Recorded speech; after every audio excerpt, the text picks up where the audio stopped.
Ranya gold smuggling ಕೇಸ್ಗೆ CBI entry. Ranya ಹಿಂದೆ ದೊಡ್ಡ ಸಿಂಡಿಕೇಟ್ ಇರುವ ಅನುಮಾನ. ರನ್ಯಾಗೆ ಡಿಆರ್ಐ ಗ್ರಿಲ್ಗೆ ಕಣ್ಣೀರಿಟ್ಟ ಗೋಲ್ಡ್ ಬಿಸ್ಕೆಟ್ ಬ್ಯೂಟಿ. ಪಟಾಕಿ ಬೆಡಗಿ ಯುರೋಪ್, ದುಬೈ, ಅಮೆರಿಕ ರೌಂಡ್ಸ್ ಹಾಕಿದ್ದೇಕೆ? ಇದೆಲ್ಲವನ್ನ ನೋಡೋಣ ರನ್ಯಾ ಕಣ್ಣೀರು ನ್ಯೂಸ್ ಟಾಪ್ನಲ್ಲಿ.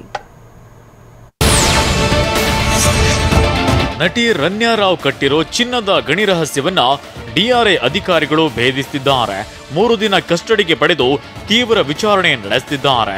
ಈ ನಡುವೆ ರನ್ಯಾ ಗೋಲ್ಡ್ ಸ್ಮಗ್ಲಿಂಗ್ ಕೇಸ್ಗೆ ಸಿಬಿಐ ದಿಢೀರ್ ಎಂಟ್ರಿ ಕೊಟ್ಟಿದೆ. ರನ್ಯಾ ವಿರುದ್ಧ ಸಿಬಿಐ ಕೇಸ್ ದಾಖಲಿಸಿಕೊಂಡಿದೆ. ಮುಂಬೈ ಹಾಗೂ ಬೆಂಗಳೂರಿನಲ್ಲಿ ತನಿಖೆ ಚುರುಕುಗೊಳಿಸಿದೆ.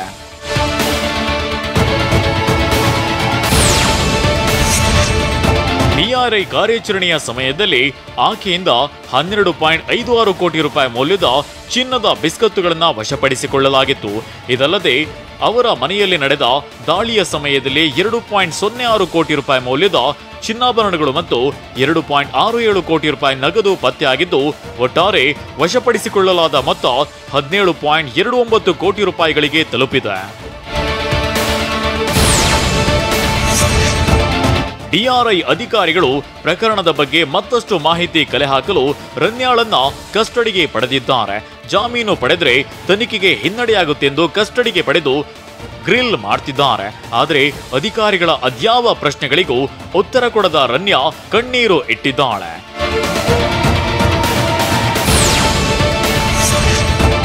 ನಟಿ ರನ್ಯಾ ಗೋಲ್ಡ್ ಸ್ಮಗ್ಲಿಂಗ್ ಹಿಂದೆ ದೊಡ್ಡ ಸಿಂಡಿಕೇಟ್ ಇರುವ ಬಗ್ಗೆ ಅನುಮಾನ ಮೂಡಿದೆ.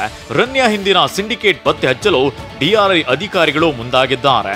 ಕಸ್ಟಮ್ ಅಧಿಕಾರಿಗಳ ಕಣ್ತಪ್ಪಿಸಿ ಚಿನ್ನ ಸ್ಮಗ್ಲಿಂಗ್ ಮಾಡುತ್ತಿದ್ದ ಕಾರಣ ಈ ಅನುಮಾನ ಮೂಡಿದೆ.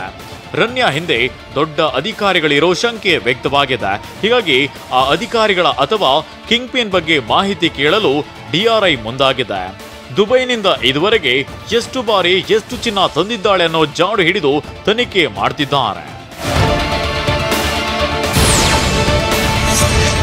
ರನ್ಯಾ ಹಿಂದೆ ದೊಡ್ಡ ಸಿಂಡಿಕೇಟ್ ಇರೋ ಅನುಮಾನವಿದೆ.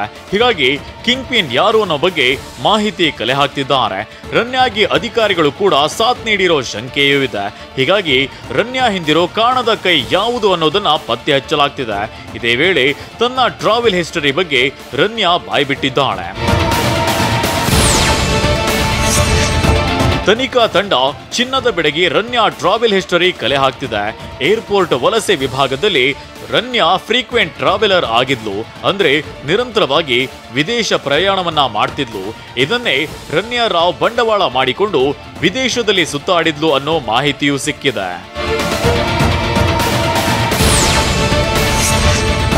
ನಟಿ ರನ್ಯಾ ದುಬೈ ಅಷ್ಟೇ ಅಲ್ಲ, ಯುರೋಪ್, ದುಬೈ, ಅಮೆರಿಕ ಸುತ್ತಾಡಿದ್ಲು. ಡಿಸೆಂಬರ್ 24ರಂದು ದುಬೈ ಹೋಗಿ ಡಿಸೆಂಬರ್ 27ಕ್ಕೆ ವಾಪಸ್ ಬಂದಿದ್ಲು. ಜನವರಿ 18ರಂದು ಅಮೆರಿಕಾಗೆ ತೆರಳಿ 7 ದಿನ ಉಳಿದುಕೊಂಡಿದ್ಲು. ನಂತರ ಜನವರಿ 25ರಂದು ಅಮೆರಿಕದಿಂದ ಬೆಂಗಳೂರಿಗೆ ವಾಪಸ್ ಆಗಿದ್ಲು. ಫೆಬ್ರವರಿ ತಿಂಗಳಿನಲ್ಲಿ ನಿರಂತರ ದುಬೈ ಪ್ರವಾಸವನ್ನ ಕೈಗೊಂಡಿದ್ದ ರನ್ಯಾ ಫೆಬ್ರವರಿ 2ರಿಂದ ಮಾರ್ಚ್ 3ರವರೆಗೆ 5 ಬಾರಿ ಪ್ರಯಾಣವನ್ನ ಮಾಡಿದ್ದಾಗಿ ವಿಚಾರಣೆ ವೇಳೆ ಬಾಯ್ಬಿಟ್ಟಿದ್ದಾಳೆ.